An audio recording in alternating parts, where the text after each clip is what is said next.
आप सभी आत्मजनों को मेरा सादर नमस्कार है और आप सभी का, सारे आत्मजनों का मेरा अभिनंदन है। और मैं आज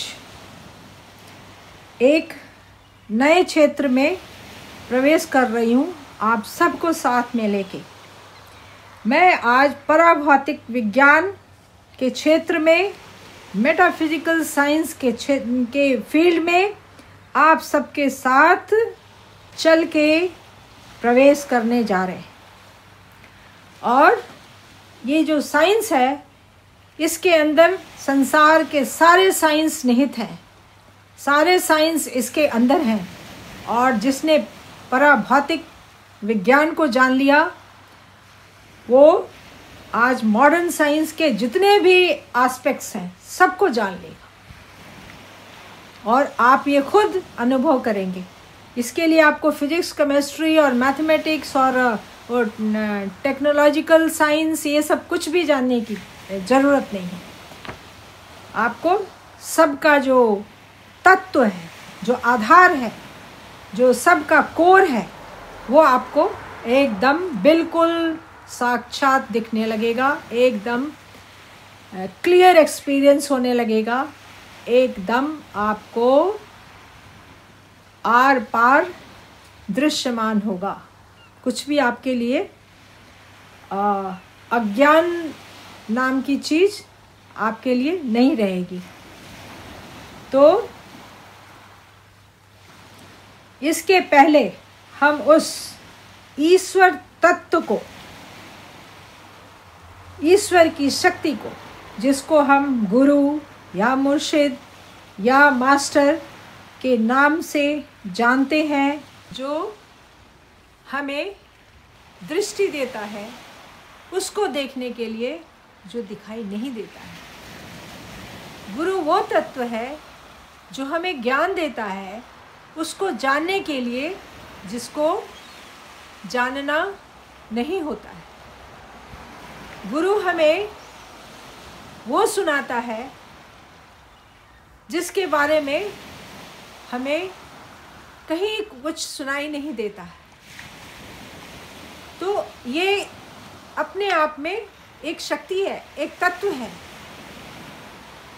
ना तो ये कोई व्यक्ति है और ना ये कोई धार्मिक रिचुअल है। जानते हैं, पहचानते हैं और उनके साथ अपना तादात्म्य बनाते हैं। उस तत्व की, चरण पादिका की, के ऐश्वर्य का और उसकी महिमा की हम अभी वर्णन करेंगे, उसका गुणगान करेंगे। और मैं कुछ शब्दों में ये बताना चाहूँगी कि गुरु जो है वो एक तत्व है, वो एक शक्ति है, वो कोई व्यक्ति नहीं है बल्कि शक्ति है।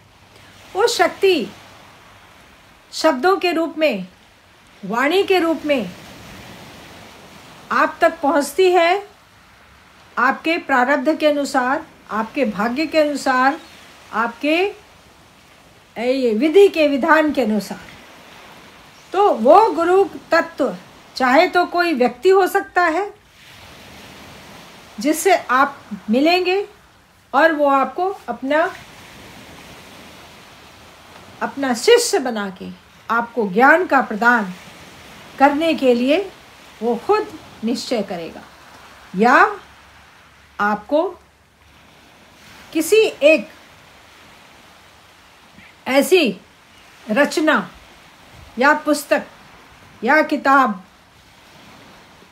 मिल जाएगी जो आपके गुरु का काम करेगी और आपको वही ज्ञान देगी, वही आपका मार्ग प्रदर्शन करेगी और आपके अंदर जो अंधकार है उसमें वही ज्योति फैलाएगी, वही खुद ज्योति बनके प्रज्वलित होएगी। या अगर आपके कर्म इतने उज्जवल हैं तो प्रकृति खुद आपको ज्ञान देना शुरू करेगी। हर चीज एक लिफाफे की तरह खुल खुल के प्रकृति खुद हर रहस्य का समाधान आपके सामने, हर रहस्य का खुलासा करेगी। आप सब कुछ जानने लगेंगे जो आप कुछ दिन पहले नहीं जानते थे, और ये आपको एक चमत्कार जैसा अनुभव होगा। लेकिन कोई भी चीज़ चमत्कार नहीं है, ये ईश्वर की अनुकंपा कहते हैं, ये ईश्वर का काम कहते हैं, ये ईश्वर की जो इच्छा है वो काम कर रही है। ये चमत्कार नहीं हो रहा। कोई भी दुनिया में चमत्कार नहीं है। जिसको चमत्कार कहते हैं वो ईश्वर की कृपा होती है।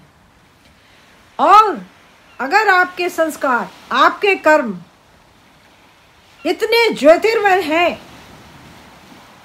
तो खुद ईश्वर आपका गुरु बन के आएगा और हर कदम में आपको उसकी प्रेरणा, उसका ज्ञान, उसका निर्देश, उसका पथ प्रदर्शन, उसका प्रकाश, उसकी ज्योति आपके आगे आगे चलेगी। और आपको सिर्फ आँख खोल के या ध्यान लगा के उसको सिर्फ समझना है, अनुभव करना है और जानना है, करना कुछ नहीं। ये आपको चमत्कार से भी ऊपर की चीज़ महसूस होगी और तब आपको ये अनुभव होगा कि अरे हम और वो दोनों की दूरियां मिट गई। वो हम में है, हम उसमें हैं और दोनों एक हैं। एकत्व प्रकट होगा, अद्वैतवाद प्रकट होगा और आत्मा भाव प्रकट होगा। परमात्मा और आत्मा एक दूसरे में विलय कर जाएंगे।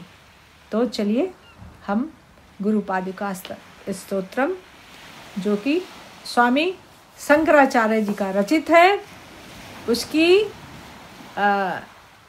ये करते हैं, उसका गान करते।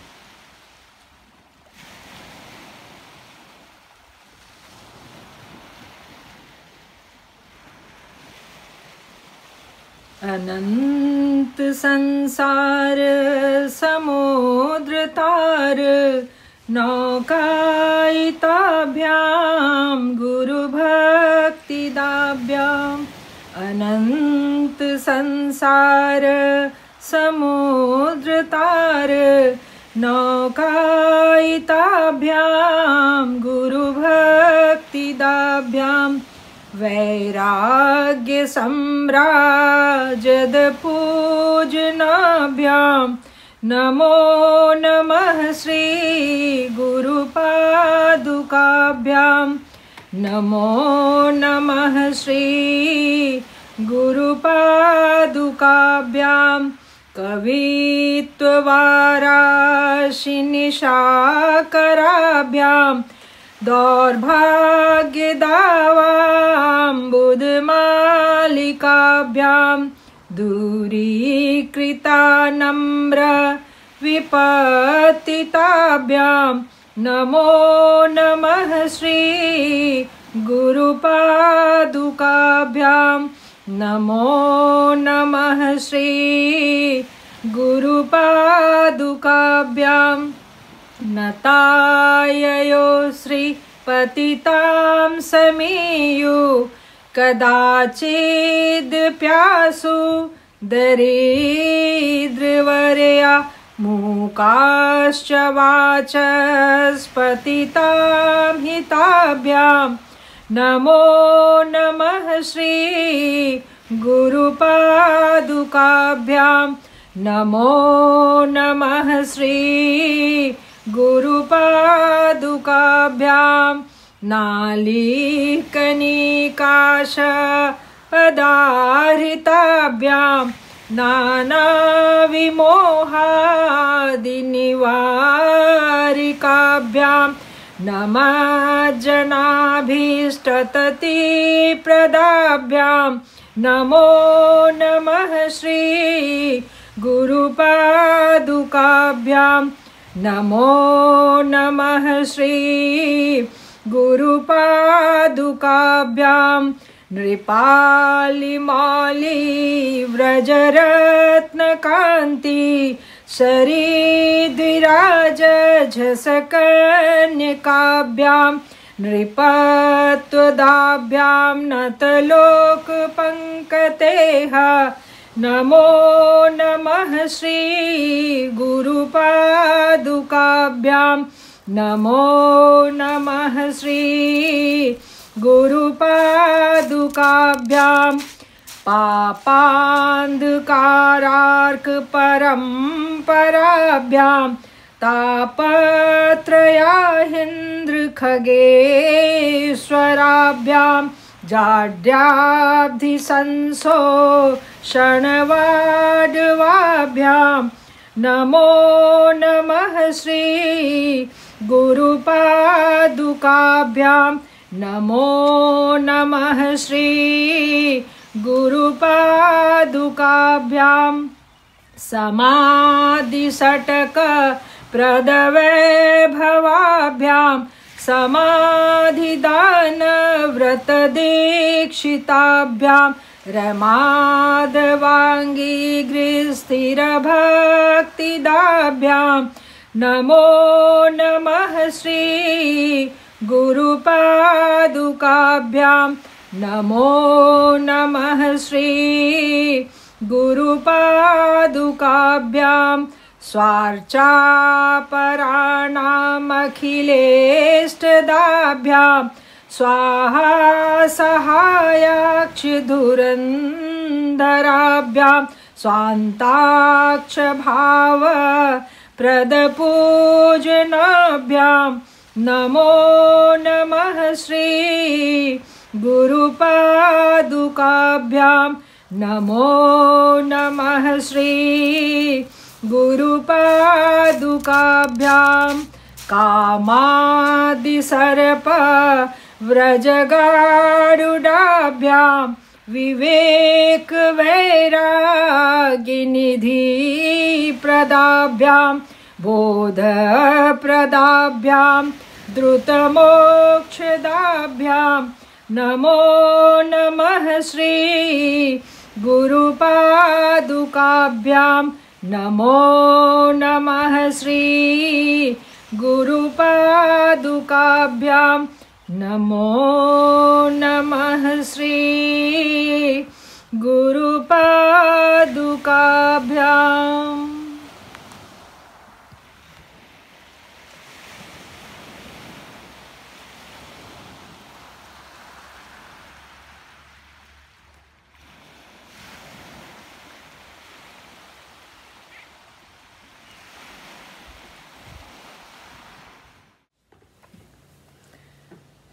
आज इस प्रोग्राम में पहले तो आप लोग सबका स्वागत है और सबका अभिनंदन है। और आज मैं आप लोगों के सामने एक अनाउंसमेंट करने जा रही हूँ कि आज हम एक नए आयाम में, एक नए डायमेंशन में एंटर कर रहे हैं, प्रवेश कर रहे हैं। और यह मेटाफिजिकल डायमेंशन का क्षेत्र है, पराभौतिक विज्ञान का क्षेत्र है। और इसके अंदर इस संसार के, इस वर्ल्ड के जितने भी विज्ञान हैं सभी इसके अंदर हैं। इस सारे विज्ञानों का आधार है, तत्व है, सारे विज्ञान का जो सत्य है, जो आधार है, इसमें निहित है। और आपको कोई विज्ञान का स्टूडेंट होने की ज़रूरत नहीं है इसे जानने के लिए। आपको सिर्फ आत्म साक्षात्कार का ध्यान रखना है। और जो सत्य आपके सामने आते जाते हैं, आते जा रहेंगे, आते जाएंगे, उनको आप बहुत ध्यानपूर्वक और बहुत लगन से जानने की कोशिश कीजिए और करना कुछ नहीं। तो हम यहाँ उस सत्य की सत्ता, एग्जिस्टेंस ऑफ ट्रुथ, या कहें ट्रुथ ऑफ एग्जिस्टेंस, सत्ता का सत्य या सत्य की सत्ता, और दोनों में कोई परिवर्तन नहीं। जो सत्ता है, जिसकी सत्ता है, वही सत्य है, और एक ही सत्ता है और एक ही सत्य है। बाकी सब कुछ, जितनी भी वैरायटी है, जितने भी इसमें तरह तरह के दृश्य हैं, तरह तरह का जो दृश्यमान जो जगत है, सबका आधार एक है, और जो मैनिफेस्ट है, जो वर्तमान में जो प्रत्यक्ष है, जो मैनिफेस्ट है, वो उसमें वैरायटी है और अनंत वैरायटी है। लेकिन इनका जो तत्व है, इनका जो आधार है, वो सिर्फ एक है। और आज हम उसी आदि और अनंत रहित शाश्वत सत्ता, सर्वव्यापी, अविनाशी, अनंत सत्ता, अखिल आकार, रूप परिवर्तन, शक्तियों में, पदार्थों में, जीवन में व्याप्त जो सत्ता है, आज हम उसी से अपने आप को जोड़ेंगे। हालांकि हमारा आधार है, लेकिन हम उससे कट के आज खड़े हैं। हमें खुद नहीं पता है कि हम जन्म क्यों लिए, और जन्म लेने के बाद फिर हमारा ये जो डिके है, बुढ़ापा है, जो जरा अवस्था आती है, फिर बीमारियों का जन्म होता है, फिर हम मृत्यु के गिरफ्त में आते हैं। ये क्यों होता है? ये हमारे जानने के बाहर है। दुनिया की कोई साइंस इसको आज तक जिनको साइंस कहते हैं, फिजिकल साइंस, मॉडर्न साइंस, इसको जानने में नाकामयाब है। लेकिन हमारा जो प्राचीन भारतीय साइंस रहा है, वेदांतिक साइंस, जो आज से हजारों साल पहले इस धरती पे आया, और सबसे पहले साइंस को किताबों में या पन्ने पे लिखने का काम हुआ। और ये साइंस कोई लेबोरेटरी का साइंस नहीं था, ये इंट्यूटिव साइंस है, जिसको कि पराशक्ति से, हाँ, मेटाफिजिकल डायमेंशन में जाके ऋषियों ने, जो हमारे साइंटिस्ट थे वो ऋषि कहलाते थे, और उन्होंने डीप मेडिटेशन में, ध्यान में, समाधि में ये सारा कुछ जाना और उसको दुनिया के सामने व्यक्त किया, प्रदर्शित किया और उसका व्याख्यान किया है। जिस समय इस संसार में हिब्रू सभ्यता नहीं थी, अरब सभ्यता नहीं थी, उस समय हमारी सनातन सभ्यता थी। और वो सभ्यता कोई ऐसी वैसी छोटी मोटी सभ्यता नहीं थी, बहुत हाई लेवल की सभ्यता थी, जहाँ की बहुत तरह के की शक्तियाँ थी उन साइंटिस्ट के पास। अपनी मानसिक शक्ति से किसी भी पदार्थ को रूप देते थे वो, और जिसको कि आज के डेट में हम माइथोलॉजी कहते हैं। हाँ, मेटाफिजिकल साइंस में, पराभौतिक विज्ञान में कुछ भी माइथ नहीं है, न माइथोलॉजी है।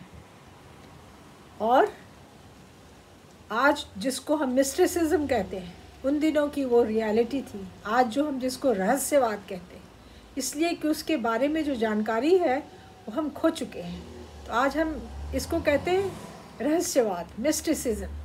कोई मिस्टिसिज्म नहीं है, सब कुछ आँख खोल के देखने और आँख बंद करके उसको अनुभव करने की चीज़ है। ये कोई नई चीज़ नहीं है, दुनिया की सबसे पुराना साइंस है, जिसको कि आज हम आपके सामने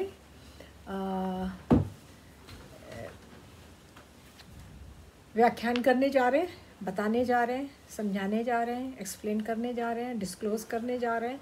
और इसमें आप देखेंगे आगे जाके कि बहुत ही शॉकिंग डिस्क्लोजर्स होंगे, बहुत ही आश्चर्यजनक सत्य प्रकट होके आएगा और आपको लगेगा कि अरे ये कैसे था, ये कैसे है, अरे ये कैसे होगा। तो सब कुछ जानने की बात है। और पुराने जो ऋषि मुनि थे वो डीप मेडिटेशन में जाके सारा कुछ देख लेते थे, पूरे ब्रह्मांड को देखते थे। और हमारे ऋषियों मुनियों ने सारा कुछ देखा था। और आज सृष्टि से लेके, सृष्टि से पहले की भी, और सृष्टि से लेके और इस सृष्टि के बाद तक, सृष्टि अपनी वास्तविकता में जब आई उसके बाद की बातें, सब कुछ वेदांतिक साइंस में हमारी प्राचीन हमारा जो विज्ञान है, हमारी जो सभ्यता रही है, उसमें सारा कुछ वर्णित है। और बड़े अफसोस की बात है, बड़े दुख की बात है और बड़े पश्चाताप की बात है कि आज हम सब उसको खो के, उससे अलग होके, उससे अनजान होके हम पश्चिमी सभ्यता की ओर, साइंस के लिए जाते हैं।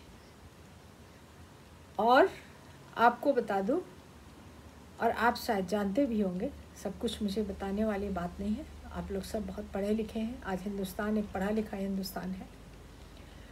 तो और कोई स्कूल की पढ़ाई से ही पढ़ाई नहीं होती। जो लोग स्कूल नहीं गए हैं आज वो सबसे विद्वान लोगों में से हैं, मैं आपको ये बता दूं। तो उन दिनों वेद के, ऋग्वेद के नासीदीय सुक्तम में इस प्रकृति के अपने वास्तव रूप में आने के पहले, इस क्रिएशन के बिफोर क्रिएशन, जो सत्ता थी, जो सत्य था, जो शक्ति थी, जो एक था, वो उस समय भी वर्तमान था। और किस हालत में वर्तमान था उन्होंने इसको दर्शाया है। इस क्रिएशन, इस सृष्टि के इस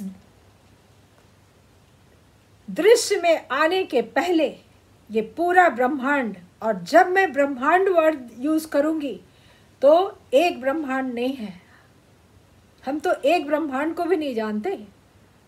यहाँ तो कोटि कोटि ब्रह्मांड तैर रहे हैं इस शक्ति के समंदर में। और मैंने जैसा कि आपको बताया कि अगर हम सूर्य को एक एग्जाम्पल देती, सूर्य भी शक्ति ही है, जहाँ कहीं भी नज़र जाती है सब शक्ति है, कोई भी जगह खाली नहीं है शक्ति से। तो सूर्य को अगर हम वो सत्ता मान ले, उस सत्य को मान ले जो एक है, तो सूर्य की किरणें, सूर्य की रोशनी जहाँ जहाँ तक भासित है, उस सूर्य की रोशनी में जितने भी धूल कण तैर रहे हैं या सस्पेंडेड हैं, और एक एक धूल कण को अगर हम ब्रह्मांड की तुलना करें तो इतने ब्रह्मांड यहाँ झूल रहे हैं आज। इतना बड़ा शक्तिमान है वो सत्य जो अकेला है। और नासादीय सुक्तम में ये कहा है कि जब ये क्रिएशन नहीं था, जब ये सृष्टि नहीं थी, तो एक ये समंदर था ऊर्जा का, शक्ति का,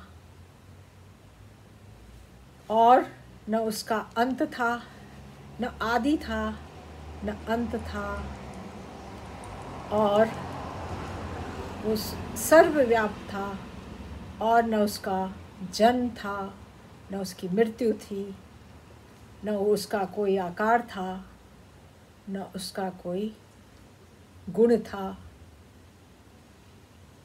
तो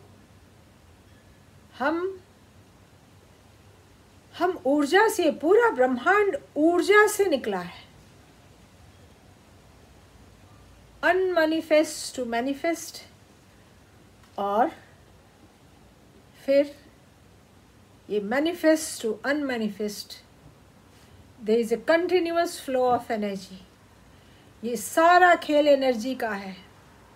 ये कोटि कोटि ब्रह्मांडों तक, जहाँ की साइंस कभी न पहुँची है, न पहुँची थी और न पहुँच पाएगी,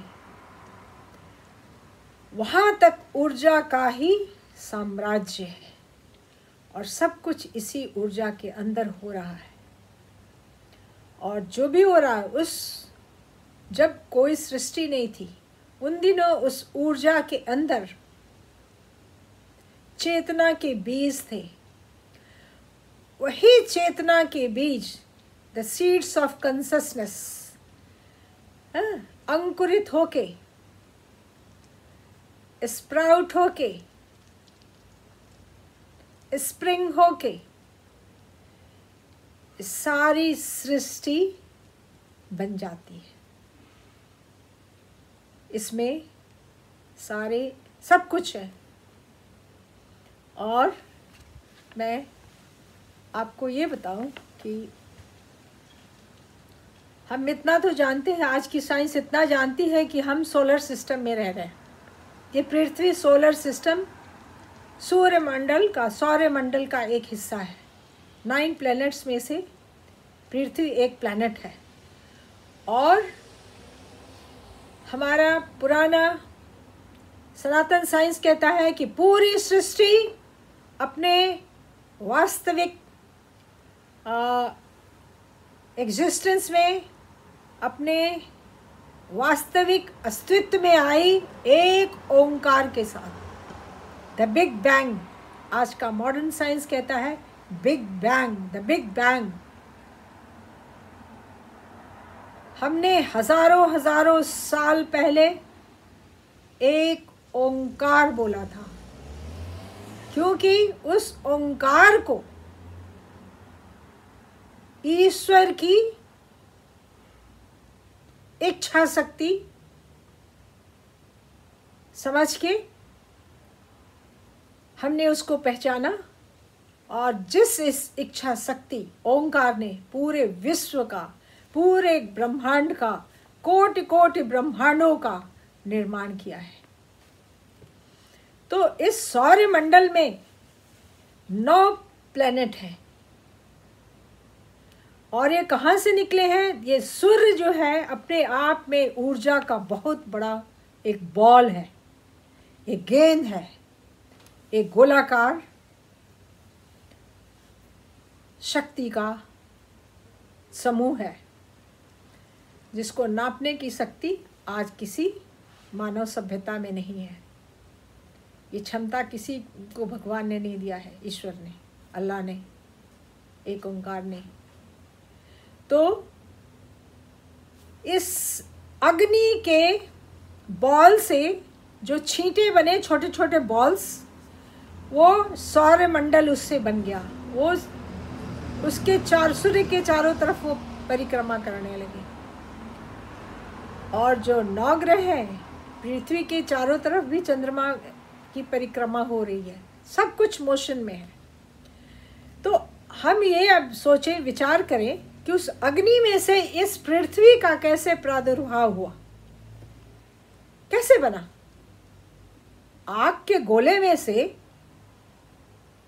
ये पृथ्वी बन गई, ये ज़मीन बना, ये पर्वत बने, ये हिमालय बना, ये बर्फ़ बना, ये नदियाँ बनी, ये समुद्र बना, ये खेत बने, ये हरियाली बनी, ये पूरा वनस्पति साम्राज्य बना, ये पूरा जीवों की सृष्टि हुई। ये उस अग्नि में से सब आए हैं। और कैसे आए हैं?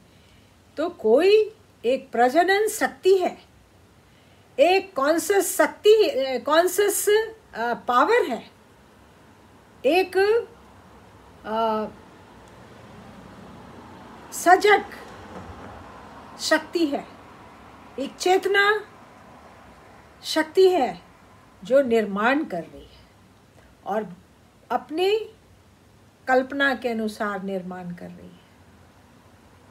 किस तरह से आदमी यहाँ बने, और जब मनुष्य यहाँ नहीं था तो इस धरती पे देवताओं का वास था और सेलेस्टियल बॉडी यहाँ थे इस पृथ्वी पे ही। और वो सेलेस्टियल बॉडी धीरे धीरे उनमें म्यूटेशन हुआ और वो मानव के रूप में आते चले गए। सभ्यता के और भी स्रोत हैं तो उस पर बाद में जाएंगे। अभी हम एक उस सत्ता पे ही हम कायम रहते हैं।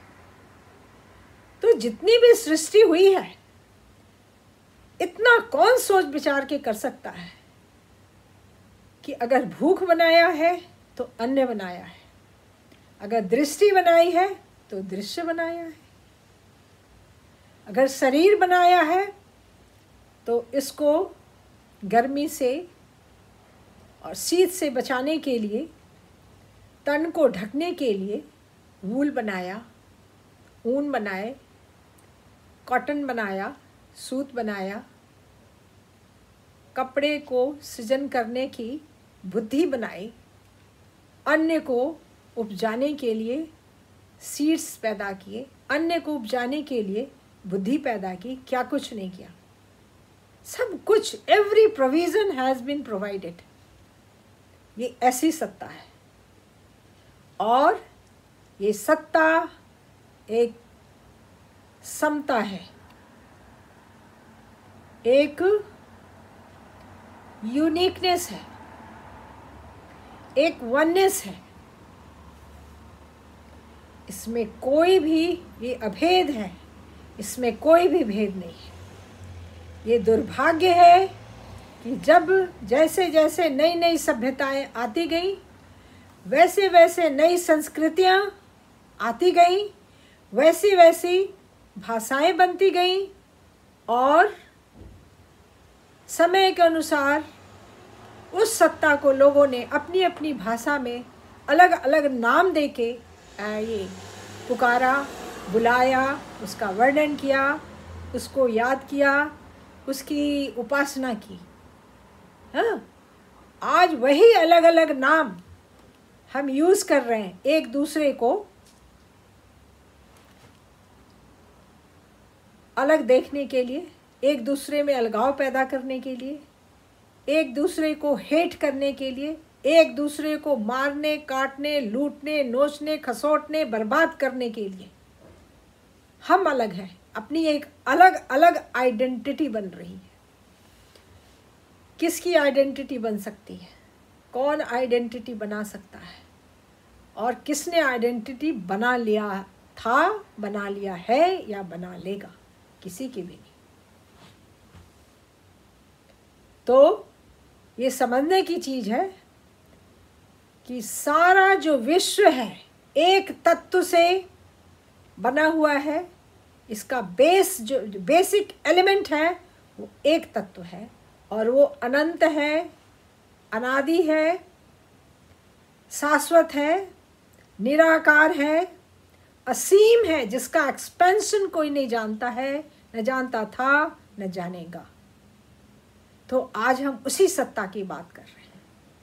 आज जो भी थोड़ा बहुत कुछ हासिल कर लेता है, कुछ प्राप्त कर लेता है या कुछ बन जाता है, वो दूसरे को निगलने की कोशिश करता है, वो दूसरे को बर्बाद करने की कोशिश करता है, वो दूसरे को ख़त्म करने की, क्योंकि उसको अपनी शक्ति का एहसास ज़रूरत से ज़्यादा हो जाता है, क्योंकि वो अपने आप को इस देह की अनुभूति से देखता है। वो अपने आप को एक आत्मा की अनुभूति से नहीं अनुभव कर पाता है, नहीं जान पाता है कि ये जो देह है वो क्षणिक है, परिवर्तनशील है और शक्तिहीन है। इसमें कोई शक्ति नहीं है। जो शक्ति है वो आत्मा की शक्ति है। नहीं तो क्यों मरने के बाद क्यों मिट्टी के अंदर डाल देते हैं? गलने के लिए, मिट्टी में मिल जाने के लिए, या जला के उसको पंच तत्वों में विलीन कर देते हैं ताकि वो दोबारा नहीं दिखे, क्योंकि वो ख़त्म है। तो कौन यहाँ शक्तिशाली बन सकता है? कोई गुंजाइश नहीं है। और जो गुंजाइश देखता है वो मानव प्रवृत्ति नहीं है, वो राक्षसी प्रवृत्ति है, वो दानवी प्रवृत्ति है, वो डेमोनिक टेंडेंसी है। तो हम आज इतनी टेक्नोलॉजिकल एडवांसेस देख रहे हैं और उस जो शक्ति है हमारी, जो हमारी रियलिटी है, जिसका एग्जिस्टेंस है, जिसकी सत्ता है, जो सत्ता है वो एग्जिस्टेंस है, जो एग्जिस्टेंस है वो सत्ता है, जो सत्य है उसकी सत्ता है, जो इसकी सत्ता है वो सत्य है। आज हम उससे अपने आप को काट के बहुत आगे निकल गए।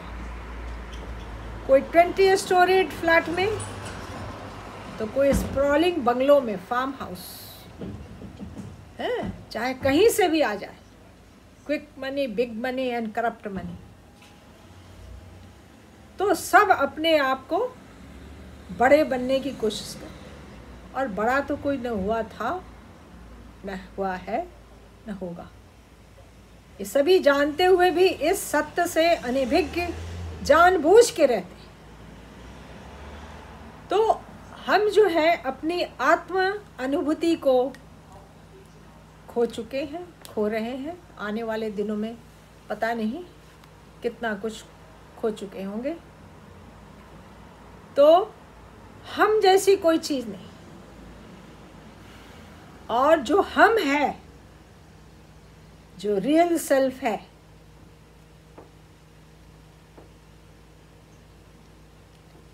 वो एक है और सर्वत्र है।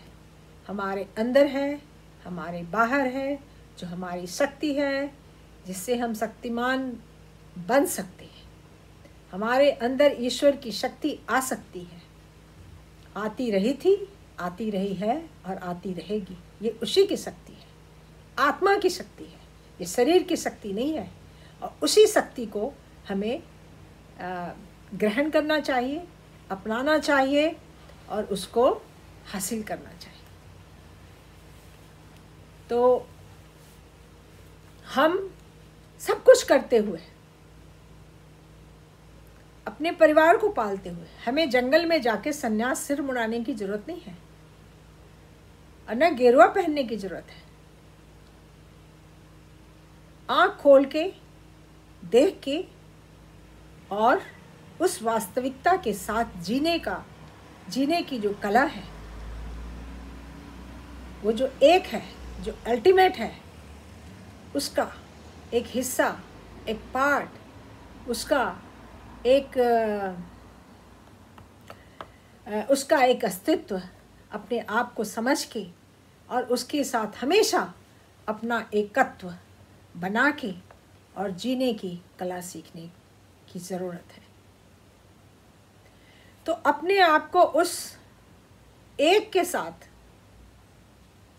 उस रियल सेल्फ के साथ कैसे जोड़ेंगे? जुड़े तो हुए हैं, लेकिन उसकी अनुभूति नहीं है। और उसकी अनुभूति चाहे तो बहुत आसान है या बहुत ही डिफ़िकल्ट है। अगर बुद्धि के स्तर पे खोजोगे तो बहुत डिफ़िकल्ट लगेगा। अरे हम कैसे आत्मा हैं? हाँ, हम तो जन्म लिए हैं बहुत बड़े घर में, बहुत बड़े अमीर माँ बाप के बच्चे जन्म लिए, इतने बड़े हैं, इतने खूबसूरत हैं, इतनी पढ़ाई करी है, इतना पैसा अर्ज किया है, मेरे पास एक साम्राज्य है, मेरे पास 5-7 फ्लीट है मर्सिडीज़ की और BMW की, इसकी, उसकी, फलाने की, ढिकाने की, ये है, वो है। तो हमें कैसे किसी चेतना के साथ जुड़ने की क्या ज़रूरत हो सकती है? लेकिन आज जब साइंस ने इस संसार को यहाँ पहुँचा दिया है कि हर कुछ इन उंगलियों के टिप के ऊपर, छोर पे, उंगलियों के छोर पे आज सब कुछ है। एक बटन दबाओ, आप अमेरिका आपके सामने है, इंग्लैंड आपके सामने है।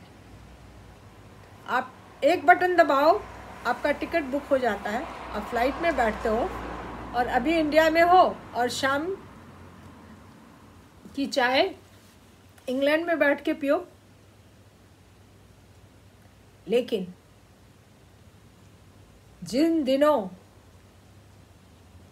ये साइंस नहीं था, उन दिनों मेटाफिजिकल साइंस था। और मर्सिडीज और इम्बाला क्या पुष्पक विमान थे, जो सत्य है। आज लगता है कि ये परियों की कहानियां हैं, ये परियां उड़ती होंगी। नहीं, यह आध्यात्मिक शक्ति थी जो एक सूक्ष्म पदार्थ को, कॉन्शस एनर्जी को फॉर्म्ड एनर्जी में कन्वर्ट करने की शक्ति रखती थी। ऐसी ऐसी हस्तियां इस धरती पे थी और उन्हें देवता कहते, गॉड कहते हैं, अल्लाह कहते हैं, ईश्वर कहते हैं। और आज का आदमी बहुत बोइंग की फ्लीट्स बना लिया है, लेकिन क्या जानता है कि कौन सा बोइंग आकाश में ही रह जाएगा? सारे बोइंग लैंड नहीं करते। कितने बोइंग आकाश में रह गए? ये कौन डिसाइड किया? ये किसने कर दिया? सबकी सिक्योरिटी चेक बिल्कुल एक जैसी हुई थी, बिल्कुल परफेक्ट, कहीं कोई डिफेक्ट नहीं था। पूरे सिक्योरिटी चेक के साथ, सारा टेक्नोलॉजिकल चेकिंग के साथ फ्लाइट उड़ा और ऊपर ही रह गया, नीचे आ नहीं सका। ये किसकी इच्छा से होता है? ये उस एक सर्वशक्तिमान सत्ता, ये उसकी इच्छा से, उसकी चेतना से, उसकी समझ से, उसकी अपनी परवाह से सब कुछ होता है। आज का ये विश्व, मानव समाज कितनी मिजरीज झेल रहा है, किसने सोचने की कोशिश की है? जब आदमी धीरे धीरे जवान होता है और दुनिया में सब कुछ रंगीनियाँ देखता है, तो ये बनने की कोशिश, वो बनने की कोशिश, ये हासिल करने की कोशिश, वो हासिल करने की कोशिश, इन कोशिशों के बीच एक दिन 8-10 सफ़ेद बाल दिख जाते हैं और उसको एक करंट लग जाता है। He gets shocked with himself. What happened? How I am having this gray hair? I had such a beautiful black hair, such good complexion, such a personality. What happened? And उसको कोई answer नहीं मिलता है। वो अपनी frustration को subconscious level में दबा के आगे जीना सीखता है। कुछ दिनों के बाद बड़ी बड़ी इंडस्ट्री, ये वो एमएलए, एमपी, ये मिनिस्टर, वो मिनिस्टर, ये फार्म हाउस, वो फॉरेन में बैंक बैलेंस, फिर देखते हैं कि अरे डॉक्टर ने बोला आपका ब्लड प्रेशर बहुत हाई है, आपको शुगर की बीमारी हो गई, आपके सारे अंग गल जाएंगे अगर आपका इलाज नहीं होगा। तो आपको हार्ट डिजीज़ है, आप ऑपरेशन नहीं कराओगे तो आपको हार्ट अटैक हो जाएगा, आप किसी भी दिन मर जाओगे। और क्या कुछ नहीं होता है, और सब कुछ बिना बताए होता है। All of a sudden it just comes. फिर उन झुर्रियों का सिलसिला होता है। अरे बाल सारे सफ़ेद हो गए, चेहरा झुर्रियों से बढ़ गया, आंखों ने साथ देना छोड़ दिया, जितने भी जॉइंट्स हैं धीरे धीरे साथ देना छोड़ देते हैं, बहुत कुछ साथ देना छोड़ देता है, संसार साथ देना छोड़ देता है और तुम अकेले हो जाते हो। अस्पतालों में लाइन लगी रहती है, हर घर में डाइनिंग टेबल है, किसी के यहाँ 1 लाख का, किसी के यहाँ 2 लाख का, किसी के यहाँ 5 लाख का भी डाइनिंग टेबल है। उसमें जेम्स जड़े हुए हैं और उसके ऊपर एक बड़ा सा, बहुत बड़ा सुंदर सा डब्बा होता है जिसमें 2500 तरह की दवाइयाँ हैं और हर मेंबर उसमें से अपनी दवाइयाँ एक कबूतर की तरह चुग लेता है, सुबह दोपहर शाम, सुबह दोपहर शाम। उसके बावजूद भी, डायबिटीज़ कंट्रोल के बावजूद भी पैरों की उंगलियां गलने लगी और पैर को काटने का डिसीजन ले लिया गया। ब्लड प्रेशर को दवाई खिला करके नॉर्मल रखा और सिर में अंदर मस्तिष्क में एक लीक हुआ, एक छोटा सा रक्त नलियाँ जो बहुत ही सूक्ष्म है, उसमें कुछ छिद्र बन गए, वो पुराने हो गए, कुछ ब्लड का प्रवाह बाहर हो गया और लो उठे तो दाहिना अंग खत्म, उठ ही नहीं रहा है, बोली खत्म, दृष्टि खत्म, ये खत्म, वो खत्म, और कब क्या खत्म होगा कोई नहीं जानता। फिर भी आदमी अपने आप को कितना शक्तिशाली बनता है। तो जो शक्ति है हमारी, जो हमारी वास्तविक शक्ति है और जो हमें इस मृत्यु से निकाल के अमृतात्म की तरह जो ले जाएगा, उस सत्ता के साथ हम जुड़ने की कोशिश करने जा रहे हैं, प्रयास करने जा रहे हैं, एफर्ट करने जा रहे हैं, और हर काम मन से किया हुआ सफल होता है, और जो ईश्वर को सत्य मान के करते हैं वो हमेशा सफल होता है।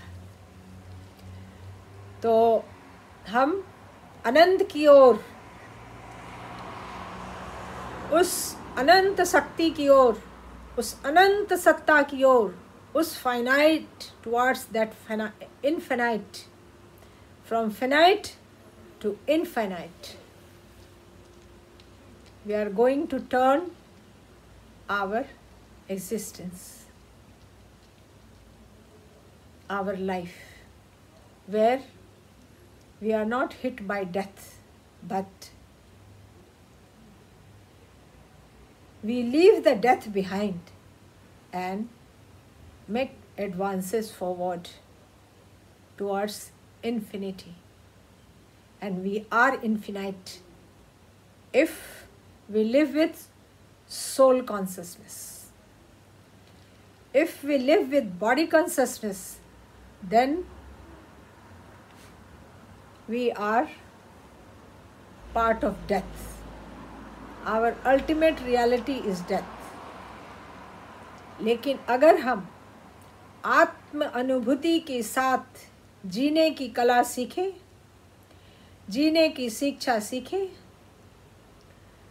तो जीने का प्रयास करें, तो हमें डेथ की परवाह करने की कोई ज़रूरत नहीं है। हम